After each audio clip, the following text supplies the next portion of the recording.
से जो है यूनानी के लिए काम कर रही है गवर्नमेंट, और किस तरीके से ज़रूरत है आगे इस तरीके को ज़िंदा रखने के लिए यूनानी? जो इस तरह के प्रोग्राम है जो आज यहाँ पर हुआ, जिसमें डोसेज फॉर्म के ऊपर, न्यू डोसेज फॉर्म के ऊपर,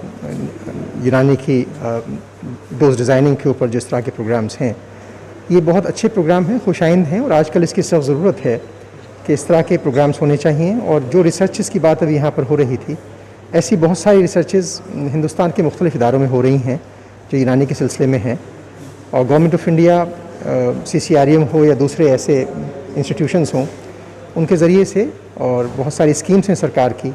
जो रिसर्चेस को प्रमोट कर रही हैं, जैसे कोलैबोरेटिव रिसर्च है, या एक्स्ट्राम्यूरल रिसर्च प्रोजेक्ट है, या इंटरम्यूरल रिसर्च प्रोजेक्ट है। इस तरह के बहुत सारे ऐसे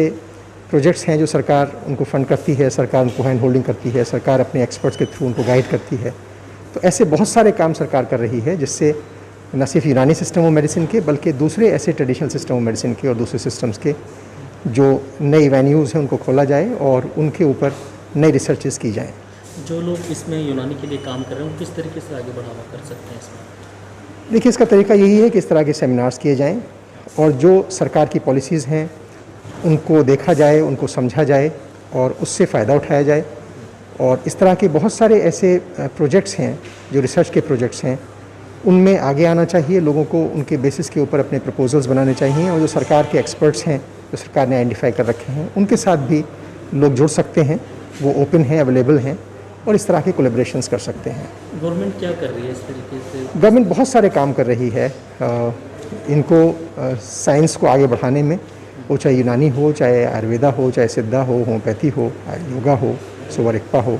नेचुरोपैथी हो। तो बहुत सारे ऐसे प्रोजेक्ट्स और स्कीम सरकार उसमें अपना काम कर रही है। तो मेरी तो ये लोगों से दरख्वास्त है कि जो लोग इंस्टीट्यूशंस में हैं, जो एक्सपर्ट्स हैं, और यूनानी के हों या उससे मुताल्लिक़ा साइंसेस के हों, कि वो सरकार के उन तमाम जो स्कीम्स हैं उनको जानें और उनको समझें, और उसके साथ कोलैबोरेट करें, और फिर उन रिसर्चेस को अपने इंस्टीट्यूशंस में आगे बढ़ाएं। उनमें बहुत सारे सरकार ने अपने इंस्टीट्यूशंस खोल रखे हैं,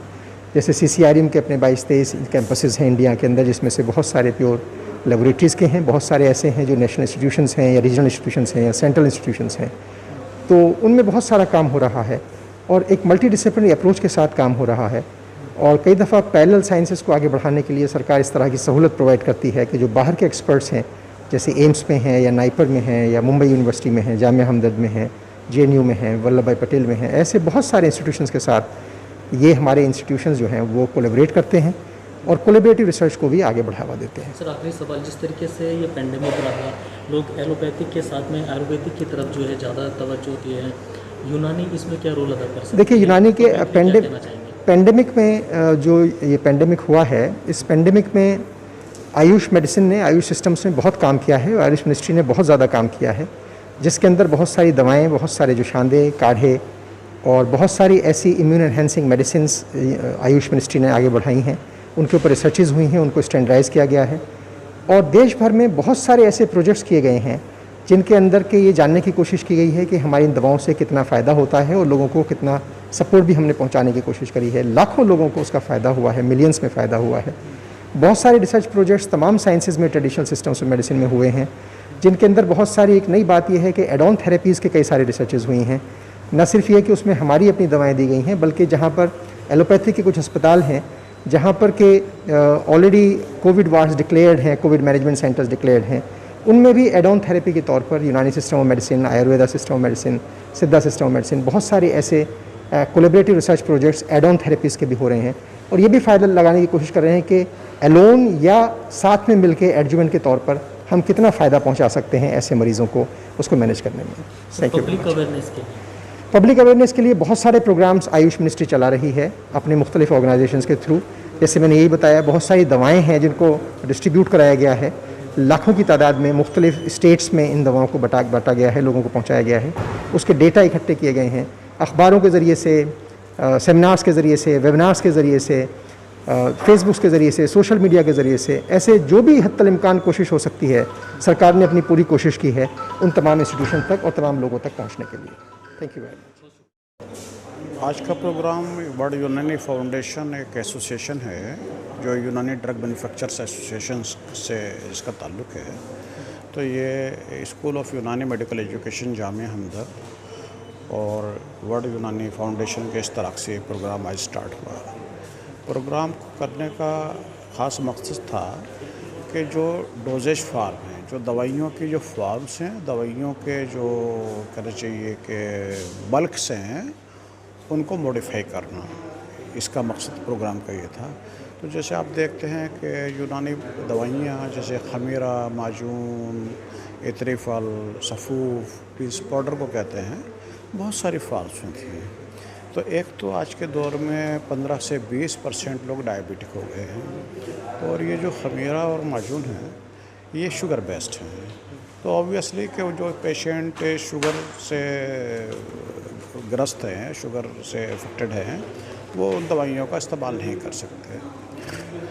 तो एक तो कोशिश ये है कि उन दवाइयों को शुगर फ्री किया जाए, जिससे कि डायबिटिक पेशेंट्स भी उनका ठीक से इस्तेमाल कर सकें। दूसरी चीज़ ये थी कि दवाइयों को जो बड़ा बल्क है, जो बड़ी बड़ी क्वांटिटीज़ जो पेशेंट्स को लेनी पड़ती हैं या उस खमीरा और माजून को लेना कई बार मुश्किल होता है, उनको एक इजी फॉर्म में तब्दील करना, जिससे कि बड़ा बल्क छोटा हो जाए, बड़ी क्वांटिटी कम हो जाए, नैनो हो जाए कहना चाहिए, और उसका कंप्लायंस पेशेंट के लिए इजी हो। तो इसलिए ज़रूरत है कि इन ड्रग्स को आजकल ऐसे फॉर्म्स में तैयार किया जाए जो पेशेंट के लिए कंप्लायंस इजी हो। फॉर एग्ज़ाम्पल लोजेंजेस बनाए जाएँ, फॉर एग्ज़ाम्पल सबलिंगुअल्स टैबलेट्स बनाए जाएँ जो इजीली एब्जॉर्ब हो जाएँ, और उनकी स्टेबिलिटी को देखा जाए, उनके स्टोरेज को देखा जाए, उनके बायो एक्टिव सब्सटेंस के पर हमारी निगाह होनी चाहिए, उनका एब्जॉर्प्शन कितनी तेज़ी से होता है, सस्टेन्ड रिलीज़ हैं, ये तमाम चीज़ें हैं। तो इसी तमाम चीज़ों को लेकर के आज का जो सेमिनार जो है कंडक्ट किया गया है, आज उन्हीं सब पर हम डिस्कशन कर रहे हैं। हेल्थ मिनिस्ट्री से यहाँ पर पहुँचे, आयुष से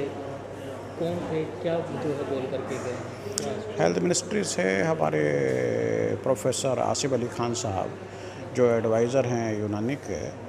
और सेंट्रल काउंसिल है कि कंट्री की जो यूनानी मेडिसिन में रिसर्च करती है, उसके डायरेक्टर जनरल भी हैं, वो यहाँ तशरीफ़ लाए, वो चीफ गेस्ट थे। और आयुर्वेदिक एंड यूनानी तिब्बा कॉलेज से प्रोफेसर इदरीस साहब जो कि वहाँ पर प्रिंसिपल भी रह चुके हैं, और वो इल्मुल अदविया जो फार्माकोलॉजी और का डिपार्टमेंट है उसके हेड भी हैं, वो तशरीफ़ लाए। इसके अलावा पूरे कंट्रीज़ से बहुत सारे दानिश्वर इसके अंदर जुड़ रहे हैं जो कि इसके अंदर पार्टिसिपेट कर रहे हैं, क्योंकि ये प्रोग्राम जो है हाइब्रिड प्रोग्राम है, फ़िज़िकल और वर्चुअल दोनों तरीक़ा से हो रहा है। तो डायरेक्टर जनरल साहब ने, आसिम साहब ने, इस सिलसिले में काउंसिल क्या क्या सहूलियात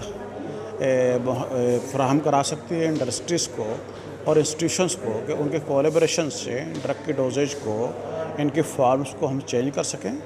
और एक्सेप्टेबल फॉर्म में, बल्कि इजी फॉर्म में, एक्सेप्टेबल तो पहले भी था, इजी फॉर्म से उसको तब्दील कर सकें।